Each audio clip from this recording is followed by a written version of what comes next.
अब चलते हैं क्वेश्चन नंबर 18 में। Right the smallest number which is divisible by both 306 and 657। तो हमें सबसे छोटा वाला नंबर फाइंड करना है जिसको मैं 306 से भी डिवाइड कर सकता हूं और 657 से भी डिवाइड कर सकता हूं। तो एक नंबर मिलेगा, उसको मैं 306 से डिवाइड कर सकता हूं बिना कोई रिमाइंडर के, और 657 से भी डिवाइड कर सकता हूं बिना कोई रिमाइंडर के। अब सोचिए, उस नंबर को मैं 306 से डिवाइड कर सकता हूं, उसका मतलब क्या है? वो जो नंबर होगा ना, वो 306 का कोई तो मल्टीपल होगा। 306 होगा या उसका कोई बड़ा वाला उसका कोई मल्टीपल होगा, तभी तो मैं उसको 306 से डिवाइड कर पाऊंगा ना बिना कोई रिमाइंडर से। तो वो जो नंबर आ रहा है, it should be A multiple of 306। अगर 306 से डिवाइड कर पा रहा है तो उसको 306 का मल्टीपल होना पड़ेगा। अब 657 से भी डिवाइड कर पाना चाहिए। अगर 657 से डिवाइड कर पाना है तो उस नंबर को 657 का एक मल्टीपल होना पड़ेगा। अब ये दोनों साथ में हो जाना चाहिए, मतलब जो नंबर हम फाइंड कर रहे हैं ना, उससे हम 306 को भी डिवाइड कर सकता है और 657 को भी डिवाइड कर सकता है। इसका मतलब क्या हो गया? वो जो नंबर है वो 306 का भी मल्टीपल होगा, 657 का भी मल्टीपल होगा। तो हमें एक्चुअली पता करना है 306 और 657 का दोनों का मल्टीपल्स। ठीक है, अब कॉमन मल्टीपल्स, दोनों का मल्टीपल मतलब कॉमन मल्टीपल निकालना है 306 और 657 का। अब ऐसे 306 और 657 का कॉमन मल्टीपल्स तो बहुत होंगे, बट उनमें से हमें निकालना है सबसे छोटा वाला। तो कॉमन मल्टीपल्स में से सबसे छोटा वाला या least common multiple, lowest common multiple या एलसीएम निकालना है हमें। तो रिक्वायर्ड नंबर एक्चुअली क्या है? रिक्वायर्ड नंबर इक्वल टू क्या होगा? LCM of 306, 657। तो मैंने सिचुएशन से समझ लिया कि मुझे एलसीएम पता करना है और मैंने लिखा एलसीएम ऑफ 306, 657। अब हम क्या करेंगे? बहुत सिंपल, दोनों का प्राइम फैक्टराइजेशन करके एलसीएम निकाल लेंगे। तो 306 को मैं पहले 2 से डिवाइड कर सकता हूं और मुझे आंसर मिलेगा 153। अब मैं इसको 3 से डिवाइड कर सकता हूं और मुझे आंसर मिलेगा 51। अब मैं फिर से इसको 3 से डिवाइड कर सकता हूं और मुझे आंसर मिलेगा 17। ये जो सारे कैलकुलेशन है ना, ये कैसे करना है सब मैं आपको रिपीट करके काफी बार बता दिया हूं और आई सपोज कि आप लोग भी कर पा रहे होंगे। अब 657 को भी हमें डिवाइड करना है। 2 से तो डिवाइड नहीं कर सकता, तो मैं देखूंगा 3 से डिवाइड कर सकता हूं क्या। तो मैं क्या करूंगा? डिजिट्स का सम लूंगा, 6 + 5 + 17। तो 6 + 5 हो गया 11 और 11 + 7 18।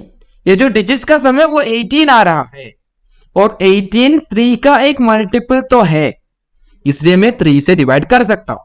तो आप 3 से डिवाइड करके देखिए, आपको आंसर मिल जाएगा 219। अब 219 का भी डिजिट्स का सम देखे तो क्या आता है? 2 + 1 3, 3 + 9 12। ये भी 3 का मल्टीपल है, मतलब मैं इसको फिर से 3 से डिवाइड कर सकता हूं और मुझे आंसर मिलेगा 73। अब 73 का डिजिट्स का सम क्या मिलेगा? 7 + 3 10। इसको तो मैं 3 से डिवाइड नहीं कर सकता, इसलिए मैं अब इसको 3 से तो नहीं तोड़ सकता।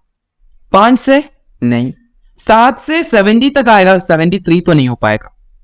अब सोचिए 9 नहीं, 9 से 72 पहुंच पाऊंगा मैं, 9 × 8, बट 73 तो नहीं। 11 ना ना ना नहीं।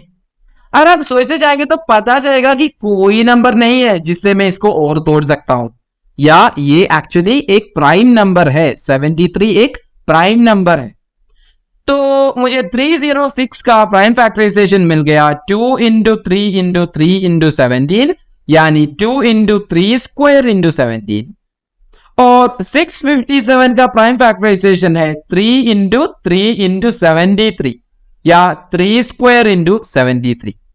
अब एलसीएम निकालने के लिए मुझे क्या करना चाहिए? एलसीएम के लिए मुझे लेना है हर फैक्टर का छोटा पार्ट। हर फैक्टर का लेना पड़ेगा, सॉरी बड़ा पावर। एलसीएम में हर पावर का बड़ा वाला पावर लेके हम मल्टीप्लाई करते हैं। तो मैं पहला फैक्टर देखा, पहला फैक्टर है 2 तो 657 में नहीं दिख रहा, 306 में एक बार आ रहा है, तो इसका हाईएस्ट पावर हो गया 1। तो मैं एलसीएम का कैलकुलेशन के लिए 2⁻1 ले लिया। अब नेक्स्ट फैक्टर पे गया 306 में 2 बार 3 आया, 657 में 2 बार 3 आया, तो इन टोटल इसमें सबसे बड़ा वाला पावर, हाँ वो तो 3⁻2 सेम वही तो है। तो मैं क्या करूंगा, 3 स्क्वायर से मल्टीप्लाई करूंगा। अब नेक्स्ट पे जाना है। नेक्स्ट क्या, नेक्स्ट फैक्टर है 17 सिर्फ 306 में आ रहा है और एक बार आ रहा है, तो हाईएस्ट पावर हो गया 17⁻1 और उसी तरह 73 का 73⁻1। अब इनका हमें सिर्फ मल्टीप्लीकेशन करना है, जो थोड़ा सा लंबा हो सकता है, बड़े बड़े नंबर से करके देखते हैं। तो रिक्वायर्ड नंबर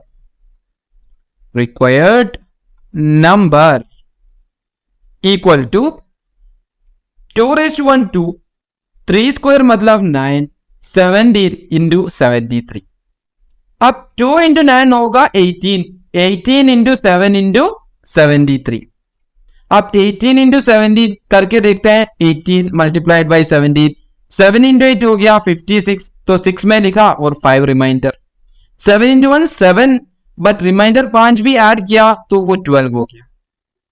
अब नेक्स्ट 1 इंटू 8 8, 1 इंटू 1 1, इनको मैं ऐड किया तो 6 नीचे आ गया, 2 प्लस 8 10 है, तो मैं 0 लिखा और 1 रिमाइंडर। अब 1 प्लस 1 प्लस 1 3, अच्छा 306 ही मिल गया मुझे, ठीक है 306। तो 306 इंटू 73 ये करना है मुझे, ये होगा मेरा एलसीएम या फाइनल आंसर, ठीक है। तो 306 इंटू 73, पहले 3 से मल्टीप्लाई करेंगे, सो 3 इंटू 6 18, 8 लिखूंगा, रिमाइंडर 1 बचा है, और 3 इंटू 0 0 और रिमाइंडर भी ऐड किया तो 1, 3 इंटू 3 9, फिर 7 इंटू 6 हो गया 42, 2 लिखा।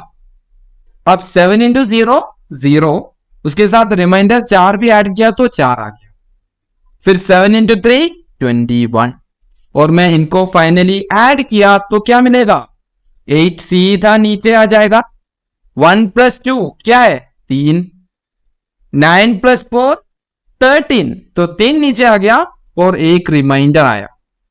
अब 1 प्लस 1 2 है और 2 को मैं नीचे लिख दिया, और मेरा फाइनल सॉल्यूशन 22338, ये है हमारा रिक्वायर्ड नंबर, ठीक है।